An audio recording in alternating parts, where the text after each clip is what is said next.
Bien, en lo que nos queda de tiempo, hemos empezado tarde. Vamos a ver hasta dónde llegamos hasta las 6 de la tarde.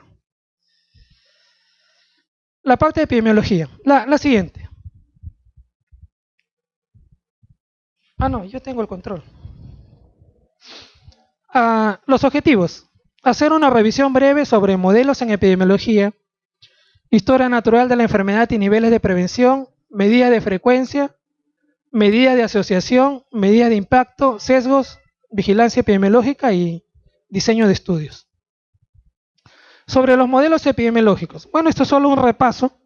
La tríada epidemiológica, que ustedes ya lo conocen, consiste en considerar al agente etiológico, al hospedero y al ambiente en el cual están involucrados el agente y el hospedero, ¿no? Esta tríada epidemiológica tiene muchísimos años, todavía se sigue utilizando para algunos casos.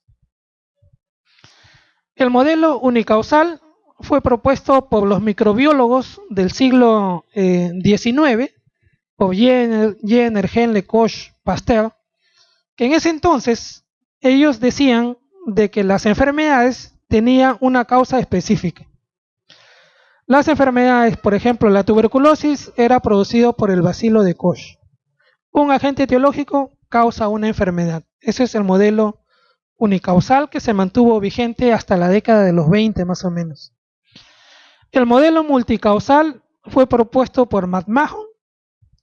Él establecía o decía de que la enfermedad no es producida por una sola causa, sino por múltiples causas. Y el modelo, uno de los más empleados hasta ahora, sobre modelos de causa de modelo de salud enfermedad, es el modelo de Lalonde y Laframboise. ¿En qué consistía este modelo? Estos autores decían que la salud-enfermedad o el estado de salud-enfermedad en una población va a depender de 4 grandes campos. Va a depender de la organización de los servicios, de la biología humana, del ambiente y de los estilos de vidas o de riesgo autoformados. El Lalonde, en su informe que hace en el año 74, fue un médico canadiense. Además, en su informe refería de que de estos 4 campos del proceso de salud-enfermedad, el más importante de ellos eran los estilos de vida. Le seguía la biología humana, el ambiente y, en último lugar, la organización de los servicios. Es más, los cuantificó. Y decían que el proceso de salud-enfermedad en una población depende en el 51% de los estilos de vida, más o menos en 18-19% del ambiente, más o menos en 18-20% de la biología humana, y la diferencia, que era entre 1-3%, dependía de la organización de los servicios. Entonces ellos plantearon que mucho más importante que fortalecer la organización de los servicios era trabajar en mejorar, en cambiar los estilos de vida. Y además hacen un análisis en ese entonces de los gastos que hacía el Estado canadiense en estos 4 campos de este proceso, de este modelo de salud-enfermedad propuesto por Lalonde. Y encontró que casi el 95% del gasto en salud en Canadá en ese entonces estaba dirigido a la organización de los servicios. Y para los estilos de vida, que era el factor o el campo más importante en el proceso de salud-enfermedad, se destinaba solamente alrededor del 1% del presupuesto. Entonces, este es el modelo de Lalonde y Laframboise, ¿no? El modelo de campo de la salud. Identificó para cada uno de estos campos factores que influían en cada uno de ellos.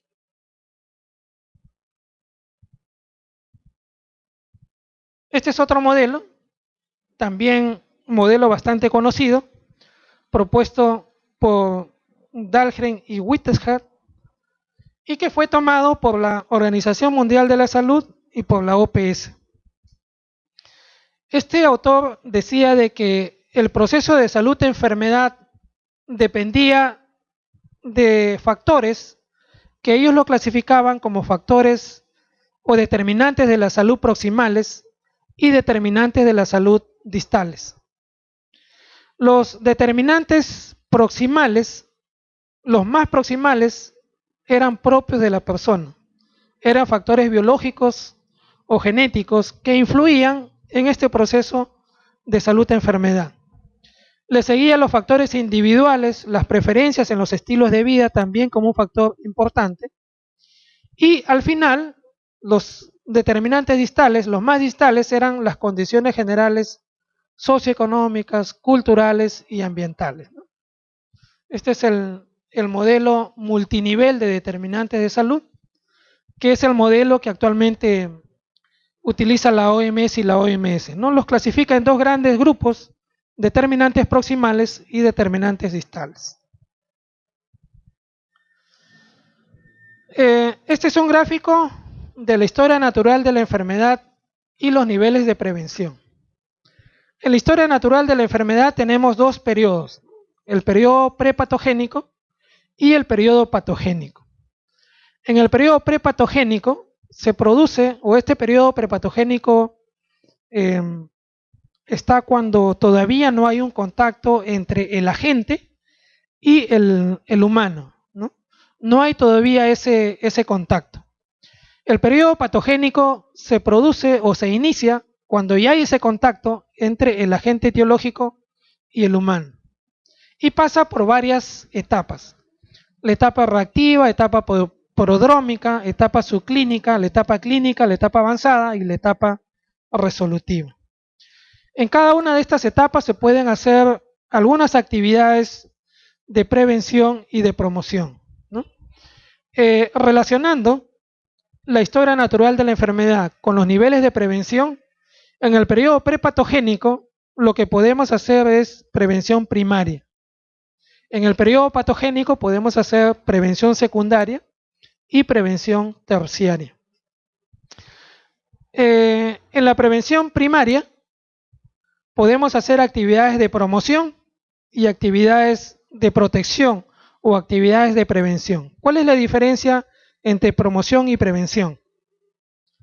Promoción son actividades que están dirigidas a mejorar la salud de la población. Cualquier actividad dirigida a mejorar la salud de la población es una actividad de promoción. ¿Cuál es la diferencia con prevención? La prevención es una actividad que está dirigida a prevenir una enfermedad específica.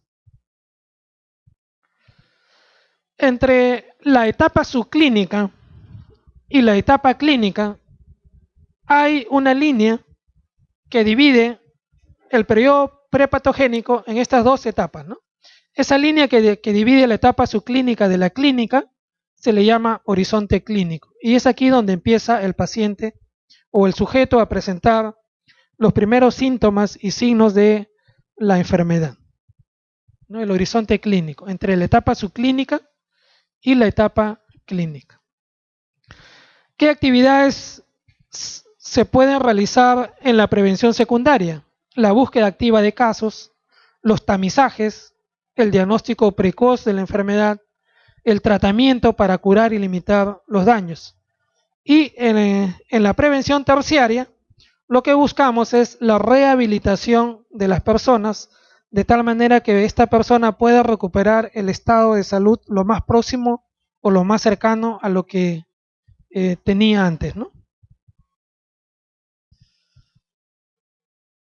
Un ejemplo de la historia natural de la enfermedad y los niveles de prevención para el caso de la tuberculosis. Prevención primordial es promoción a la salud, buena nutrición, buena ventilación, espacios adecuados. Actividades de prevención: protección específica, dirigida, como les decía, es una actividad dirigida específicamente para prevenir una enfermedad determinada. Vacuna BCG en este caso. En prevención secundaria, diagnóstico precoz y tratamiento temprano, detección de sintomáticos respiratorios, tratamiento DOTS, limitación de la discapacidad, una derivación ventrículo-peritoneal en el caso de hidrocefalia por meningoencefalitis tuberculosis, y como prevención terciaria, actividades de rehabilitación de las secuelas que puede haber dejado esta enfermedad. Términos epidemiológicos. ¿A qué le vamos a llamar epidemia? Endemia, perdón.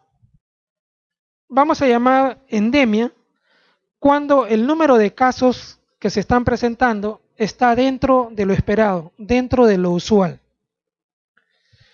Epidemia o brote se considera cuando el incremento de los casos está por encima de lo esperado. Y por encima de lo esperado puede ser ¿cuántos? Por encima de lo esperado puede ser 1, sobre todo para enfermedades que están en este momento en eliminación, como por ejemplo el sarampión. Un solo caso de sarampión se considera como un brote porque lo esperado es 0. Un caso de poliovirus salvaje se considera como un brote porque lo esperado es 0.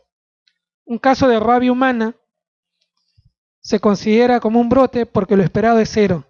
Entonces no depende del número de casos, sino depende de si los casos están por encima de lo esperado. La pandemia es un brote que afecta a 2 o más países. La holoendemia es cuando hay un nivel elevado de la infección y esa infección empieza en los primeros años de la vida. Y además esa infección afecta a la mayor parte de la población. ¿Qué enfermedad es holoendémica en el país? Enfermedad que afecta en los primeros años de la vida y que afecta a la mayor parte de la población. Si hacemos una prueba en este momento, probablemente 90% vamos a tener anticuerpos. Hepatitis A, ¿no? Empieza en los primeros años de la vida y afecta a la mayor parte de la población. Hiperendemia, cuando hay una transmisión intensa y persistente. Enfermedades hiperendémicas en el país, por ejemplo, dengue en Iquitos, dengue en Pucallpa. Transmisión intensa y persistente. Todo el año hay casos de dengue en estas 2 ciudades.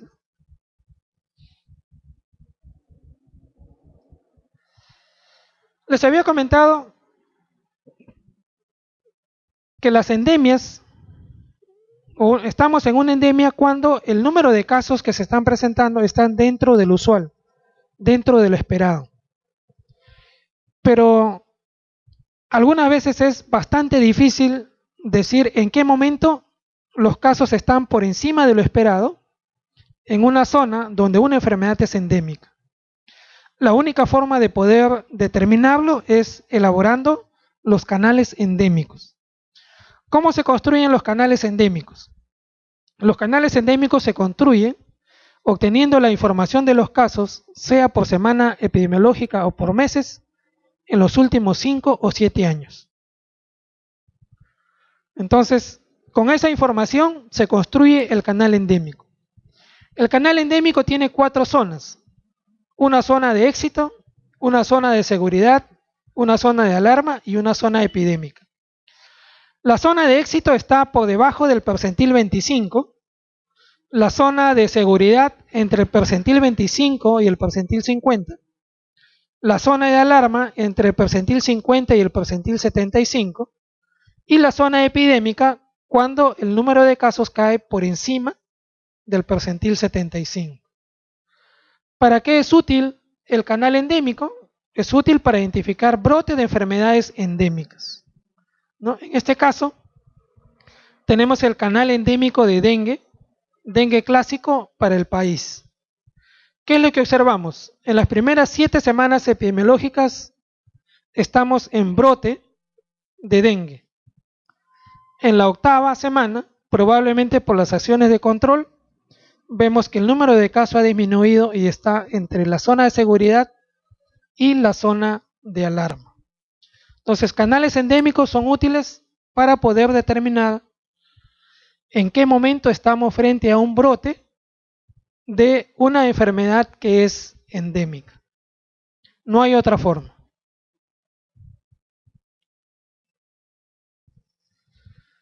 Preguntas. En epidemiología, ¿cuáles son las fuentes de información primaria? ¿A qué le llamamos fuentes de información primaria? Fuente de información primaria es toda información en la cual nosotros recolectamos directamente en la población. Fuente de información secundaria son las información que encontramos nosotros en cualquier sistema de información que tiene el Ministerio de Salud. El GIS, las historias clínicas, el NOTI-SP, etc. Son fuentes de información secundarias. Entonces, con esta definición, ¿cuál sería la respuesta? Fuente de información primarias. La D, ¿no es cierto? Las encuestas, la observación directa y los grupos no son locales, sino grupos focales, que es una técnica de recolección de información en investigación cualitativa. Grupos focales. La prevalencia usual de una enfermedad en un área geográfica determinada se denomina epidemia, pandemia, holoendemia, endemia o hiperendemia. La prevalencia usual es una endemia.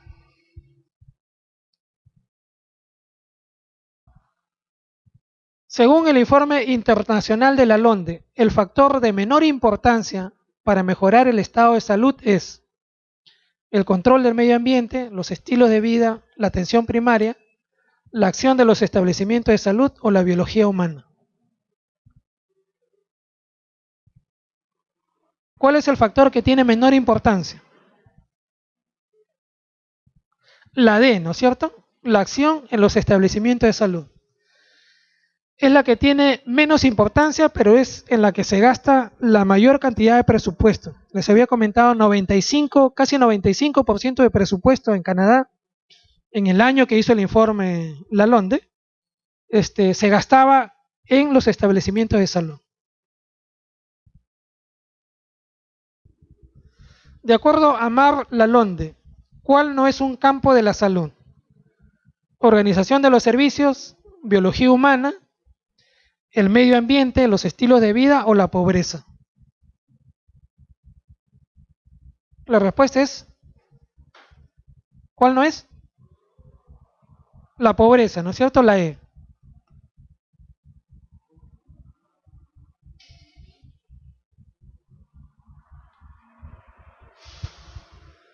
Analizó los determinantes de la salud y construyó un modelo que ha pasado a ser clásico en salud pública. Virchow, Terris, Hipócrates, Lalonde o Galeno. Primero, que los determinantes de salud es un término nuevo, bueno, relativamente nuevo. Y el que lo introdujo fue Lalonde en el año 74. Entonces, de ahí para adelante se empieza a hablar de determinantes de salud.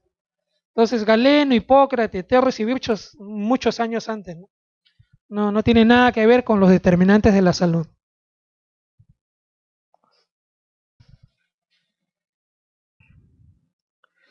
Los siguientes elementos pertenecen al esquema de la historia natural de la enfermedad, según Lebel y Clark, excepto.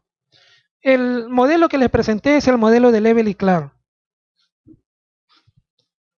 Periodo de infectividad, periodo patogénico, horizonte clínico, periodo prepatogénico, etapa subclínica. ¿Cuál no es un elemento del esquema de la historia natural de la enfermedad? ¿La C?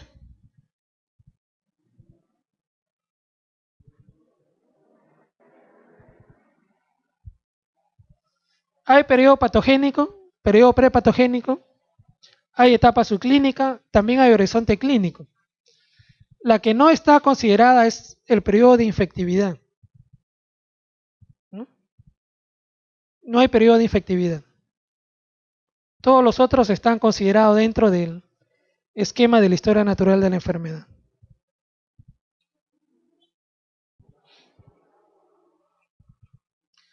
De acuerdo a la teoría de la historia natural de la enfermedad, la prevención secundaria se realiza en el periodo. ¿Qué periodo? La E, ¿no? El patogénico. Prevención secundaria y prevención terciaria se producen en el periodo patogénico. Prevención primaria, periodo prepatogénico.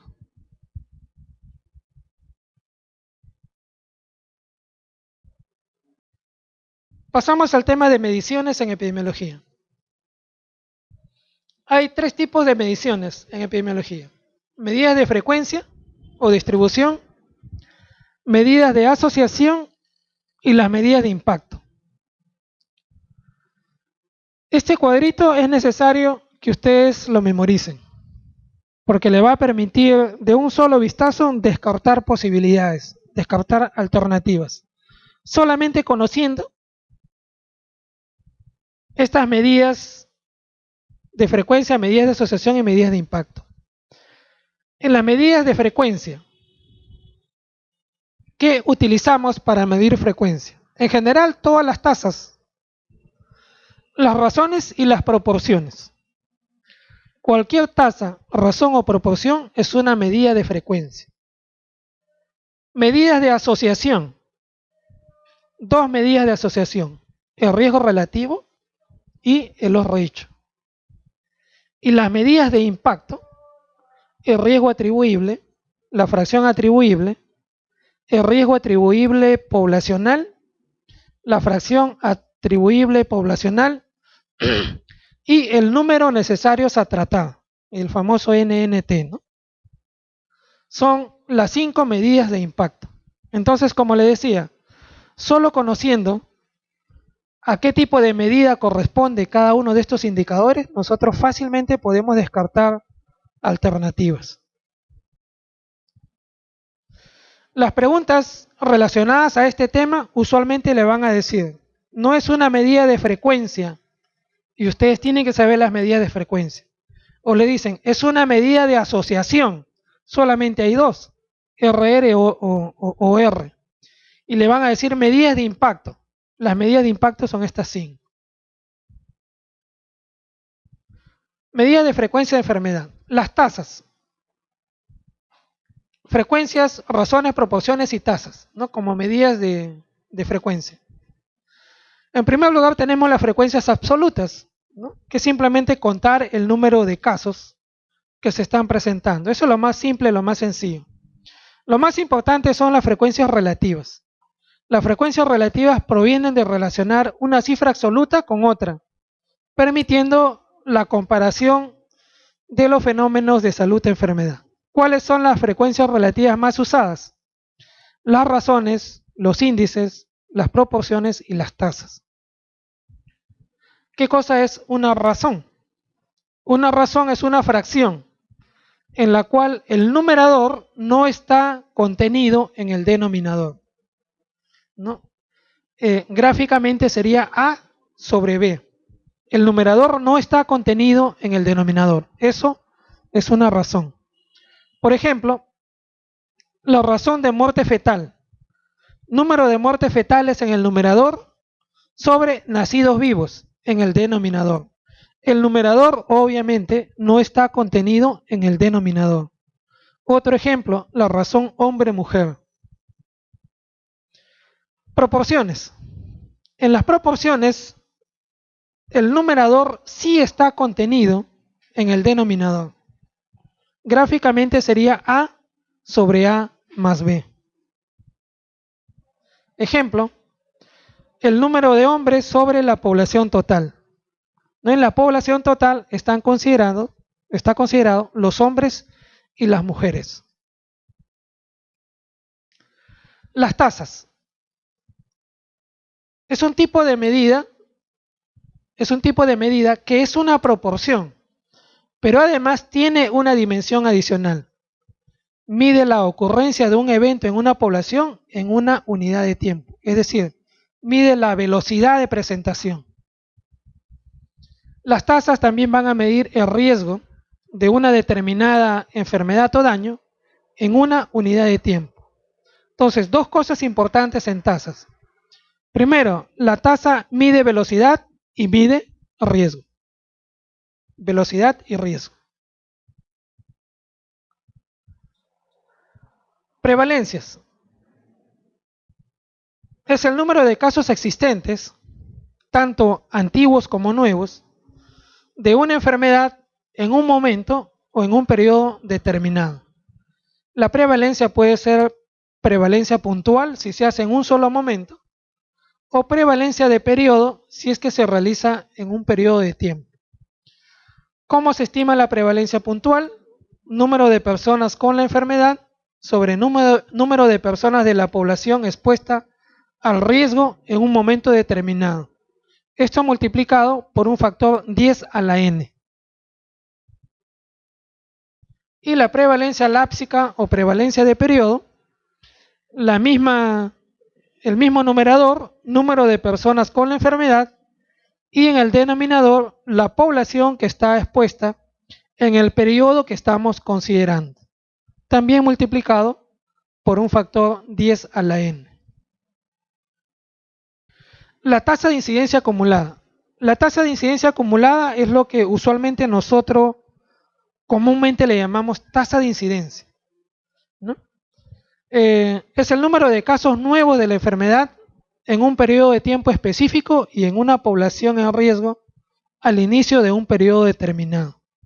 Esta es la fórmula como se estima. Número de personas que contraen la enfermedad son casos nuevos en un periodo determinado sobre el número de personas de la población libre de la enfermedad susceptibles expuesta a riesgo al inicio del periodo, también multiplicado por un factor 10 a la n. La tasa de ataque. La tasa de ataque en realidad es una tasa de incidencia, ¿no? Pero que se aplica a una población definida y en un periodo de tiempo también definido.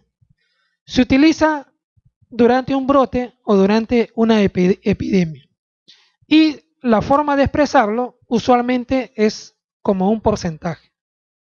Entonces, cuando utilizamos la tasa de ataque la utilizamos solamente cuando estamos investigando un brote o una epidemia.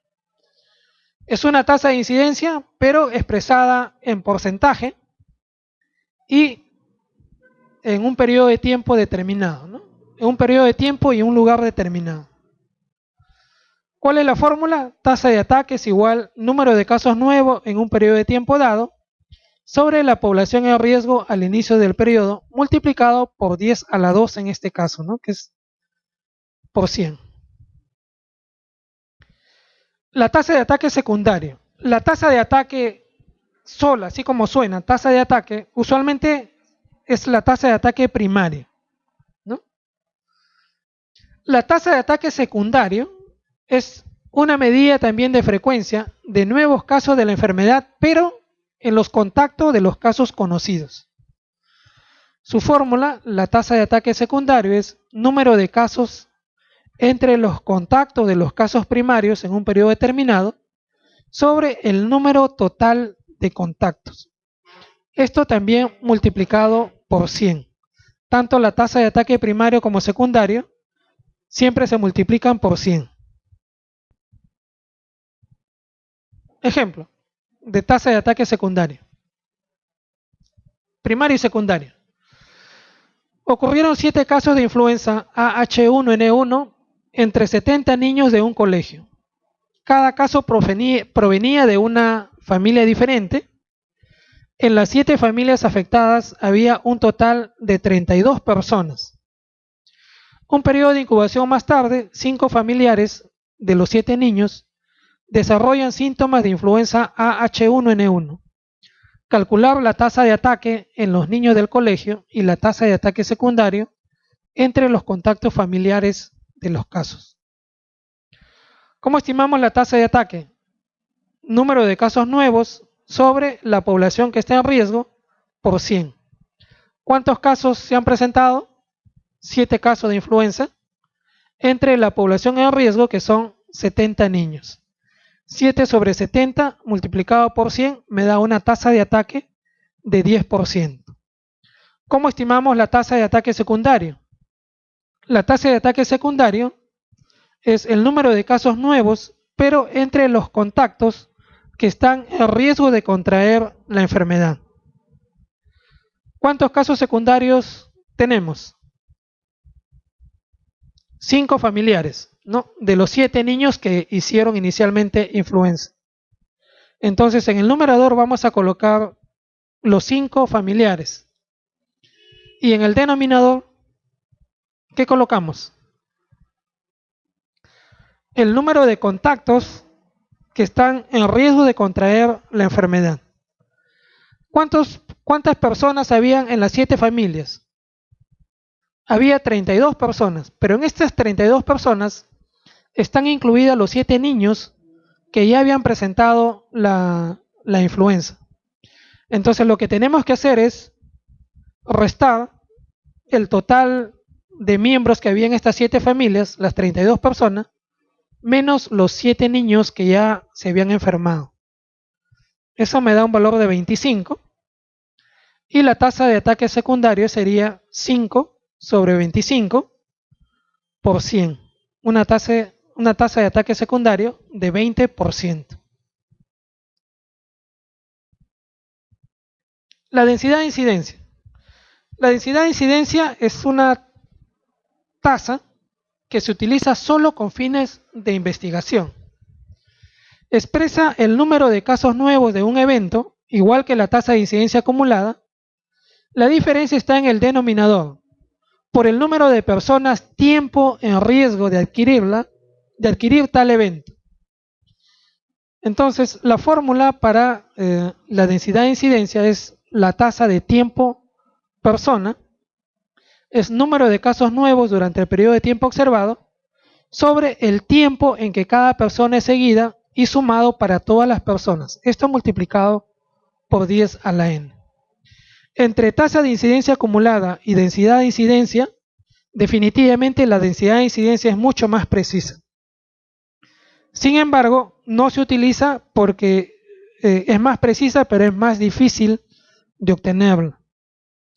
Y como les decía, se utiliza solamente con fines de investigación. Ejemplo, se siguió una población de 60.000 mujeres entre 35 y 55 años durante 3 años, siendo anotadas todos los casos nuevos de cáncer de mama. En los 3 años se diagnosticaron 90 casos nuevos. Entonces la tasa de incidencia será 90 casos nuevos sobre el tiempo que ha sido seguido estas 60.000 mujeres. Como han sido seguidas 3 años, voy a multiplicar 60.000 por 3. Y eso me da 180.000 dándome este valor. Este valor es igual a 50 casos por 100.000 personas año. ¿No? Es un ejemplo bastante sencillo en el cual estas 60.000 mujeres han sido seguidas todas durante 3 años. Pero en la vida real eso no ocurre, ¿no? En la vida real, si se empieza con 60.000 mujeres y se le va a hacer un seguimiento por 3 años, algunas mujeres van a perderse en el seguimiento, porque viajaron a otro lugar, porque no desearon participar en el estudio, porque murieron, etc. Y al final no van a ser 60.000, sino va a ser mucho menos el número de mujeres que ha sido seguida por estos 3 años.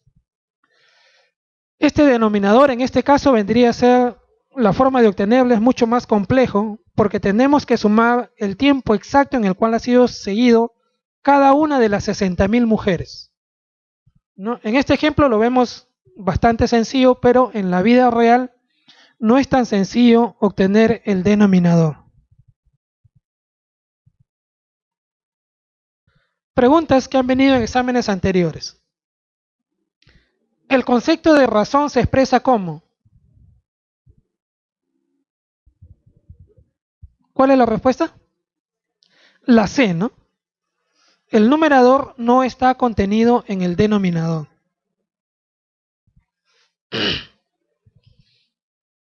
En una comunidad de 460 habitantes, se realizó un evento social al que asistieron 87 personas, las cuales consumieron alimentos preparados por los organizadores. Horas más tarde, 39 de los participantes presentaron intoxicación alimentaria. Pregunta, ¿cuál es la tasa de ataque? ¿Cuál es la fórmula de la tasa de ataque? Número de casos nuevos sobre la población que está en riesgo. ¿Cuántos casos nuevos tenemos? 39. La población que está en riesgo, 87 personas. ¿Por qué no consideramos los 460 habitantes? Porque no todos participaron en la fiesta, ¿no? Solo asistieron 87. Por lo tanto, la población en riesgo no son los 460 habitantes, sino solo los que asistieron al evento social. Eso me da una tasa de ataque de 44.8%.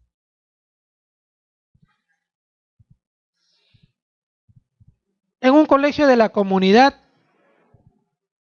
en donde estudian 500 alumnos, se llevó a cabo un almuerzo, donde participaron 75 alumnos de la promoción y 25 profesores. Posteriormente, 25 de ellos presentaron salmonelosis. Pregunta, ¿cuál es la tasa de ataque? ¿Cuánto sale? 25%, ¿no? Tasa de ataque es número de casos nuevos en el periodo de tiempo que estamos estudiando, 25, sobre la población en riesgo, que son los 75 alumnos más los 25 profesores. Multiplicado por 100 me da una tasa de ataque de 25%. Porque la tasa es una proporción. Y en la proporción están incluidos los que sufrieron la enfermedad y los que no sufrieron la enfermedad. A veces en la tasa de ataque secundaria. En la tasa de ataque secundaria. Claro, porque los niños ya han sido considerados en la tasa de ataque primaria. Ya se enfermaron. En una festividad patronal participaron 200 personas. 120 de ellas ingirieron alimento contaminado. En las primeras 2 horas, 20 presentaron síntomas gastrointestinales y en las siguientes 3 horas, 40 personas más. ¿Cuál es la tasa porcentual de ataque en este brote? Bueno, la tasa de ataque, número de casos nuevos, vendrían a ser 20 más 40, ¿no? 60. La población a riesgo son 120 que ingirieron el alimento contaminado, ¿no? Eso me da una tasa de ataque del 50%.